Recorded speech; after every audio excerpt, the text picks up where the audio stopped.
ಅಜ್ಜಂಪುರ ನೆಲಮೂಲದ ಶ್ರೀಯುತ ಅಜ್ಜಂಪುರ ಜಿ ಸೂರ್ಯವರ ಆತ್ಮಕ್ಕೆ ನನ್ನ ನಮನಗಳನ್ನು ಸಲ್ಲಿಸುತ್ತೇನೆ. ಹಾಗೆ ಈ ಸಮ್ಮೇಳನದ ಸರ್ವಾಧ್ಯಕ್ಷರು ಆಗಿರ್ತಕ್ಕಂತಹ ಪೂಜ್ಯ ರಾಜಪ್ಪ ದಳವಾಯಿಯವರಿಗೂ ಸಹ ನನ್ನ ಭಕ್ತಿಪೂರ್ವಕ ನಮನಗಳು. ಇಂತಹ ವಿಚಾರವಂತರ ಕೂಟಕ್ಕೆ, ಇಂತಹ ದೊಡ್ಡ ಸಮ್ಮೇಳನಕ್ಕೆ ಜ್ಞಾನವಂತರ ಜೊತೆಗೆ ನನ್ನಂತಹ ಅಲ್ಪಜ್ಞಾನಿಗೂ ಅವಕಾಶವನ್ನು ಕೊಟ್ಟಂತಹ ಶ್ರೀಯುತ ಜಿ ಸೂರ್ಯವರ ತಂಡಕ್ಕೆ ಭಕ್ತಿಪೂರ್ವಕವಾಗಿ ನಾನು ಅಭಿನಂದನೆಗಳನ್ನು ಸಲ್ಲಿಸ್ತಾ ಅವರ ಎಲ್ಲ ಕಾರ್ಯಕ್ರಮಗಳಿಗೆ ಶುಭವನ್ನು ಕೋರ್ತಾ, ಅದರಲ್ಲಿಯೂ ಸಹ ಇಡೀ ರಾಜ್ಯದಲ್ಲಿ ಚಿಕ್ಕಮಗಳೂರು ಜಿಲ್ಲೆ ಕನ್ನಡ ಸಾಹಿತ್ಯ ಪರಿಷತ್ತಿನ ಚಟುವಟಿಕೆಗಳಲ್ಲಿ ಮೊದಲನೆಯ ಸ್ಥಾನಕ್ಕೆ ಹೋಗುತ್ತಿರ್ತಕ್ಕಂಥ ಎಲ್ಲ ಬೆಳವಣಿಗೆಗಳು ನಮ್ಮ ಕಣ್ಮುಂದೆ ಇರುವಂತಹ ಈ ಸಂದರ್ಭದಲ್ಲಿ ಧರ್ಮ, ಶಿಕ್ಷಣ, ರಾಜಕಾರಣ ಒಂದು ಸಂವಾದ, ಈ ವಿಚಾರದಲ್ಲಿ ನನಗೆ ರಾಜಕೀಯದ ಬಗ್ಗೆ ಮಾತನಾಡಲಿಕ್ಕೆ ಕೊಟ್ಟಿದ್ದಾರೆ. ಸಂವಾದಗಳಲ್ಲಿ ಸತ್ಯವನ್ನು ಹೇಳಿದರೆ ಮಾಧ್ಯಮಗಳ ಮೂಲಕ ಎಲ್ಲವೂ ವಿವಾದಗಳೇ ಆಗುವಂತಹ ಈ ಕಾಲಘಟ್ಟ. ಅಂಥದ್ದರಲ್ಲಿ ಧರ್ಮ, ಶಿಕ್ಷಣ, ರಾಜಕೀಯ ಈ ಮೂರು ಸಹ ವ್ಯಾಪಾರೀಕರಣ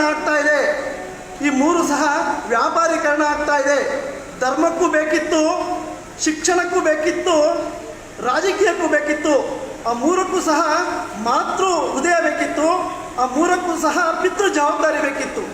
ಆದರೆ ದುರದೃಷ್ಟವಶಾತ್ ದೇಶದಲ್ಲಿ ಧರ್ಮದ ಕಾರಣಕ್ಕೆ ವಿವಾದಗಳು, ಧರ್ಮದ ಕಾರಣಕ್ಕೆ ದ್ವೇಷ, ಧರ್ಮದ ಕಾರಣಕ್ಕೆ ಹೊಡೆದಾಟಗಳು, ಬಡಿದಾಟಗಳು ನಡೀತಾ ಇರ್ತಕ್ಕಂಥ ಈ ಸಂದರ್ಭದಲ್ಲಿ ಶಿಕ್ಷಣ ಹೋಗಿ ಆ ಧರ್ಮದ ಅಭಿಮನ್ನ, ಆ ಧರ್ಮದ ನಂಜಿಗೋಸ್ಕರ ನಡೆಯುವಂತಹ ಎಲ್ಲ ಗಲಾಟೆಗಳನ್ನು ತಣ್ಣಗೆ ಮಾಡಬೇಕಾದಂಥ ಶಿಕ್ಷಣವೂ ಸಹ ವ್ಯಾಪಾರೀಕರಣದ ಜಾಡನ್ನು ಹಿಡಿದು ಯಾವ ಶಿಕ್ಷಣವನ್ನು ಕೊಡಬೇಕಾಗಿತ್ತು, ಶಿಕ್ಷಣ ತನ್ನ ಮೂಲ ಉದ್ದೇಶವನ್ನೇ ಮರೆತು ಕೇವಲ ಹಣಕ್ಕಾಗಿ ವಿಜೃಂಭಿಸ್ತಾ ಇರ್ತಕ್ಕಂತಹ ಈ ಶಿಕ್ಷಣದ ವ್ಯವಸ್ಥೆಯನ್ನು ನಿಯಂತ್ರಿಸಬೇಕಾದಂತಹ ರಾಜಕೀಯವೂ ಸಹ ಕೆಟ್ಟಿ ಅಧೋಗತಿಯ ಪರಿಸ್ಥಿತಿಗೆ ಹೋಗಿರ್ತಕ್ಕಂಥದ್ದು. ಇದು ತುಂಬ ನೋವಿನ ಸಂಗತಿ ಸ್ನೇಹಿತರೆ. ಈ ಸಂವಾದದಲ್ಲಿ ರಾಜಕೀಯದ ಬಗ್ಗೆ ನನಗೆ ಮಾತಾಡಲಿಕ್ಕೆ ನಿಜಕ್ಕೂ ಅಸಹ್ಯ ಆಗ್ತದೆ. ಆದರೂ ಸಹ ಈ ರಾಜಕೀಯದ ವಿಚಾರ ಹೇಳಬೇಕು ಅಂತಂದರೆ ಈ ಜಿ ಸೂರ್ಯವರ ಕಳೆದ ಚುನಾವಣೆ ಸಾಕ್ಷಿ ಅಂತ ನಾನು ಸೂರಿ ಶ್ರೀನಿವಾಸರವರ ಚುನಾವಣೆಯೇ ಸಾಕ್ಷಿ. ಪಾಪ ಅಂಥ ಸಜ್ಜನರಿಗೆ, ಅಂಥ ಮಾನವೀಯತೆ ಇರುವಂಥವ್ರಿಗೆ, ಅಂತಹ ವ್ಯಕ್ತಿತ್ವ ಉಳ್ಳುವಂಥವ್ರಿಗೆ ಅವ್ರ ಬಗ್ಗೆ ನಡೆದಂಥ ಎಲ್ಲ ಅಪಪ್ರಚಾರಗಳನ್ನು ನೀವು ನೆನಪಿಸ್ಕೊಂಬಿಟ್ರೆ ರಾಜಕೀಯ ಏನು ಅಂತೇಳಿ ನಾನು ಮತ್ತೆ ಭಾಷಣ ಮಾಡೋದು ಬೇಡವೇನೋ ಅಂತ ಅನಿಸುತ್ತೆ ಸ್ನೇಹಿತರೆ. ಈ ರಾಜನೀತಿಯಲ್ಲಿ, ಈ ರಾಜಕಾರಣದಲ್ಲಿ ಬುದ್ಧ ಇರಬೇಕಿತ್ತು. ಈ ರಾಜನೀತಿಯಲ್ಲಿ, ಈ ರಾಜಕಾರಣದಲ್ಲಿ ಬಸವಣ್ಣ ಇರಬೇಕಿತ್ತು. ಇವ ನಾರವನೆನ್ನದೆ ಇವ ನಮ್ಮವನೆಂದು ನಾವೆಲ್ಲರೂ ಒಗ್ಗೂಡಿ ಹೋಗುವಂತಹ ರಾಜನೀತಿ ಇಲ್ಲದ ಕಾರಣಕ್ಕೆ ಧರ್ಮಗಳ ನಡುವೆ ಕಂದಕವನ್ನು ತಂದು, ಜಾತಿಗಳ ನಡುವೆ ಕಂದಕವನ್ನು ತಂದು, ಈ ರಾಜಕೀಯ ತೆವಲಿಗೋಸ್ಕರ, ರಾಜಕೀಯದ ದುರುದ್ದೇಶಗಳಿಗೋಸ್ಕರ, ಚುನಾವಣೆಗಳಲ್ಲಿ ಕೇವಲ ಮತವನ್ನು ಪಡೆಯಲಿಕ್ಕೋಸ್ಕರ, ಯಾವುದೋ ಒಂದು ರಾಜಕೀಯ ಪಕ್ಷವನ್ನು ಸೋಲಿಸಲಿಕ್ಕೋಸ್ಕರ ಈ ಸಮಾಜವನ್ನು ಹೊಡಿತಾ ಇರ್ತಕ್ಕಂಥದ್ದು, ಧರ್ಮವನ್ನು ಹೊಡಿತಾ ಇರ್ತಕ್ಕಂಥದ್ದು, ಜಾತಿಯನ್ನು ಹೊಡಿತಾ ಇರ್ತಕ್ಕಂಥ ಈ ಕೆಟ್ಟ ರಾಜನೀತಿಗೆ ಬಹುಮುಖ್ಯವಾಗಿ ಮಾರ್ಗದರ್ಶಕ ಆಗಬೇಕಿರುವುದು ಸಾಹಿತ್ಯ ಕ್ಷೇತ್ರ. ಆದರೆ ಸಾಹಿತ್ಯ ಕ್ಷೇತ್ರಕ್ಕೂ ದುರದೃಷ್ಟವಶಾತ್ತು ರಾಜಕೀಯದ ಕೆಟ್ಟ ಗಾಳಿ ತಗಲಿ ಅದು ಸಹ ಮಲಿನ ಆಗ್ತಾ ಇರ್ತಕ್ಕಂಥ ಈ ಕೆಟ್ಟ ಕಾಲದಲ್ಲಿ ರಾಜಕೀಯದ, ಸಾಹಿತ್ಯದ ಎಲ್ಲ ವಿಚಾರಗಳನ್ನು ಪರಿಶುದ್ಧಗೊಳಿಸಲು ನಮ್ಮ ಜಿಲ್ಲೆಯಲ್ಲಿ ಜಿ ಸೂರ್ಯವರ ನೇತೃತ್ವದಲ್ಲಿ ಒಳ್ಳೆಯ ತಂಡ ಕೆಲಸ ಮಾಡ್ತಾ ಇದೆ. ಹಾಗಾಗಿ ರಾಜಕೀಯದಿಂದ ಮುಕ್ತಿಯಾಗಿ ಎಲ್ಲ ರಾಜಕೀಯಕ್ಕಿರ್ಬೋದು, ಶಿಕ್ಷಣಕ್ಕಿರ್ಬೋದು, ಧರ್ಮಕ್ಕಿರ್ಬೋದು, ಪ್ರತಿಯೊಂದು ಕ್ಷೇತ್ರಕ್ಕೂ ಸಹ ಮಾರ್ಗದರ್ಶನವನ್ನು ಕೊಡ್ತಕ್ಕಂಥ ಮೇಲ್ಪಂಕ್ತಿಯನ್ನು ಸಾಹಿತ್ಯ ಕ್ಷೇತ್ರ ಹಾಕ್ಕೊಡ್ಬೇಕು.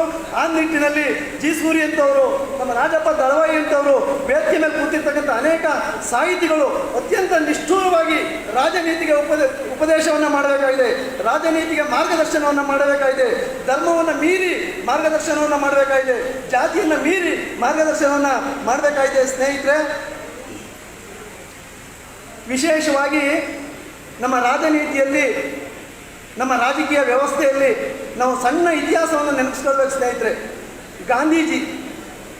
ಗಾಂಧೀಜಿಯನ್ನು ಜಗತ್ತಿನ 160 ದೇಶಗಳಲ್ಲಿ ಪ್ರತಿಮೆಯನ್ನು ಸ್ಥಾಪಿಸಿ ಗಾಂಧೀಜಿಯ ತತ್ವಗಳನ್ನು ಜಗತ್ತಿನಾದ್ಯಂತ ಎಲ್ಲ ದೇಶಗಳು ಒಪ್ಪಿರುವ ಕಾಲಘಟ್ಟದಲ್ಲಿ ಗಾಂಧೀಜಿಯವರನ್ನ ಕೊಂದಂಥವರು ಸಹ ನಾವೇ. ಗಾಂಧೀಜಿಯ ತತ್ವಗಳನ್ನು ರಾಜಕೀಯದ ಕಾರಣಕ್ಕಾಗಿ ಪ್ರಶ್ನೆ ಮಾಡುವಂಥವರು ಸಹ ನಾವೇ.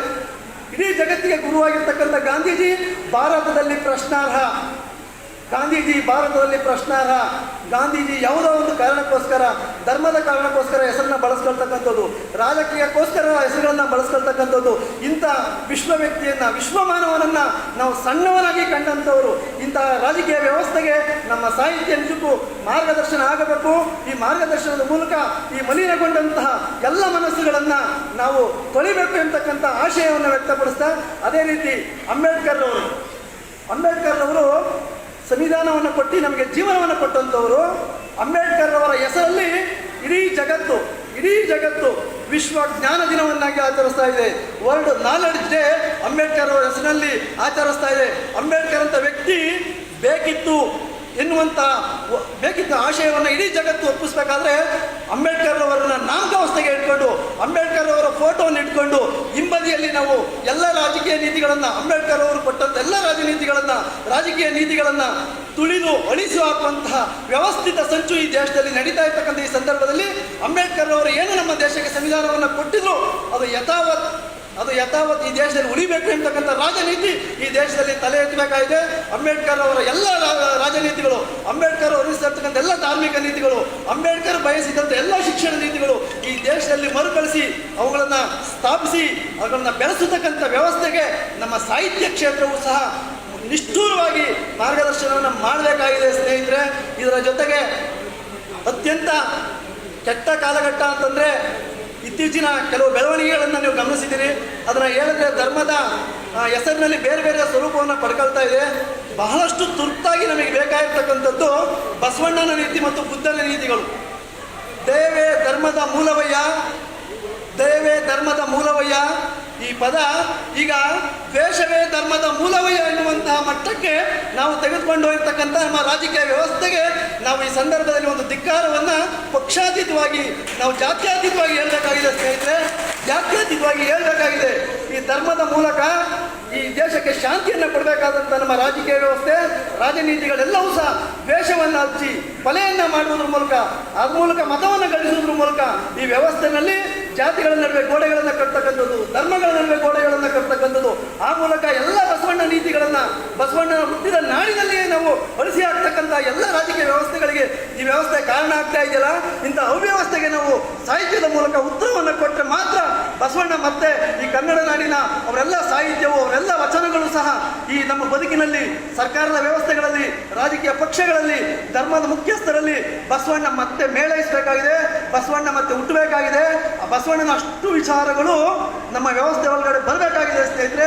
ಅದೇ ರೀತಿ ಬುದ್ಧನ ವಿಚಾರಗಳನ್ನು ಸಹ ನಾವು ಧರ್ಮವನ್ನು ಮರೆತು, ಜಾತಿಯನ್ನು ಮರೆತು ಇಲ್ಲಿ ವ್ಯವಸ್ಥೆ ಒಳಗಡೆ ಶಾಂತಿ, ಅಹಿಂಸೆ ಇವುಗಳನ್ನು ನಾವು ಬಿತ್ತುವುದಕ್ಕೋಸ್ಕರ ಈ ಬುದ್ಧನನ್ನ, ಬಸವಣ್ಣನನ್ನ, ಅಂಬೇಡ್ಕರ್ ಅವರನ್ನ, ಕುವೆಂಪು ಅವರನ್ನ ನಾವು ಮತ್ತೆ ನೆನೆಸ್ಕೊಳ್ಬೇಕು, ಮತ್ತೆ ಜೀವನದಲ್ಲಿ ಅಳವಡಿಸ್ಕೊಳ್ತಕ್ಕಂಥ ಎಲ್ಲ ಪ್ರಯತ್ನಗಳು ಮಾಡಬೇಕು. ಅದಕ್ಕೆ ಈ ಸಾಹಿತ್ಯ ಕ್ಷೇತ್ರವೇ ಮಾರ್ಗದರ್ಶ ಆಗಬೇಕು. ಮತ್ತೆ ಮಡಿವಾಳ ಮಾಚಯ್ಯನವರು ಇರ್ಬೋದು, ಜೇಡರ ದಾಸಿಮಯ್ಯ ಇರ್ಬೋದು, ಮಾದಿಗಾರ ಅರಳಯ್ಯನವ್ರು ಇರ್ಬೋದು, ಎಂಥ ಶರಣರು ಸ್ನೇಹಿತರು ಇರಲ್ಲ, ಇವ್ರನ್ನೆಲ್ಲ ನಾವು ಬದಿಗೆ ಗೊತ್ತಿದ್ದೀವಿ, ಯಾವುದೋ ಪುಸ್ತಕದ ಒಳಗಡೆ ಇಟ್ಟಿದ್ದೀವಿ. ಅವ್ರನ್ನ ಹೊರಗಡೆ ತರ್ತಕ್ಕಂಥ ಪ್ರಯತ್ನವನ್ನು ಮಾಡ್ತಾ ಇಲ್ಲ. ಈ ಸಮಾಜದ ಕೊಳಕನ್ನು ತೆಗಿಲಿಕ್ಕೆ 12ನೇ ಶತಮಾನದ ಶಿವಶರಣರನ್ನ ಕೊಂದಂಥವ್ರು ನಾವು. ಆದರೆ ಅವರ ಸಾಹಿತ್ಯವನ್ನು, ಅವರ ಆಶಯಗಳನ್ನು, ಅವರ ವಚನಗಳನ್ನು ಕೊಲ್ಲಿಕ್ಕೆ ಸಾಧ್ಯ ಇಲ್ಲ, ಅವ್ರ ವಿಚಾರಗಳನ್ನು ಕೊಲ್ಲಿಕ್ಕೆ ಸಾಧ್ಯ ಇಲ್ಲ. ಅವುಗಳನ್ನು ಹೇಗಾದರೂ ಮಾಡಿ ನಾವು ಸಾಹಿತ್ಯ ಕ್ಷೇತ್ರದ ಮೂಲಕ ಈ ಜನರಿಗೆ ತಲುಪಿಸ್ತಕ್ಕಂಥ ವ್ಯವಸ್ಥೆಯನ್ನು ಮಾಡಿ, ಬಡವರನ್ನ ಕಣ್ಣೆತ್ತಿ ಸಹಾನುಭೂತಿಯಿಂದ ನೋಡ್ತಕ್ಕಂಥ ರಾಜಕೀಯ ವ್ಯವಸ್ಥೆಯನ್ನು ರೂಪಿಸಿ, ಮತ್ತು ಕಡೆಗಣಿಸಲ್ಪಟ್ಟಂಥ ವರ್ಗವನ್ನು, ತುಳಿತಕ್ಕೊಳಪಟ್ಟಂಥ ವರ್ಗಗಳನ್ನು, ಅತ್ಯಾಚಾರಗಳಿಗೆ ಒಳಪಟ್ಟಂಥ ಮಹಿಳೆಯರಿಗೆ ನಾವೊಂದು ರಾಜಕೀಯವಾಗಿ ನಾವು ಧೈರ್ಯವನ್ನು ಕೊಡ್ತಕ್ಕಂಥ ರಾಜನೀತಿಗಳು ಈ ದೇಶದಲ್ಲಿ ರೂಪ ಆಗಲಿ, ಅದು ರೂಪಿಸಲಿ. ಅದು ಕನ್ನಡ ನಾಡಿನ ಮೂಲಕವೇ ಆಗಲಿ, ಅದು ಚಿಕ್ಕಮಗಳೂರು ಜಿಲ್ಲೆಯಲ್ಲಿ ಆಗಲಿ, ಅದು ಅಜ್ಜಂಪುರದಿಂದಲೇ ಈ ಹೋರಾಟ ಶುರುವಾಗಲಿ. ಈ ದೇಶದ ದಲಿತರು, ಈ ದೇಶದ ದೀನ ದಲಿತರು, ಈ ದೇಶದ ರೈತರು, ಈ ದೇಶದ ಶ್ರಮಿಕರು, ಈ ದೇಶದ ಮಹಿಳೆಯರು ವಿಶೇಷವಾಗಿ ಇವರಿಗೆಲ್ಲರಿಗೂ ಸಹ ಅತ್ಯಂತ ಗೌರವ, ಅವರ ಹಕ್ಕುಗಳು ಸಿಗುವಂಥ ವ್ಯವಸ್ಥೆಗೆ ರಾಜನೀತಿ ರೂಪ ಆಗಬೇಕು.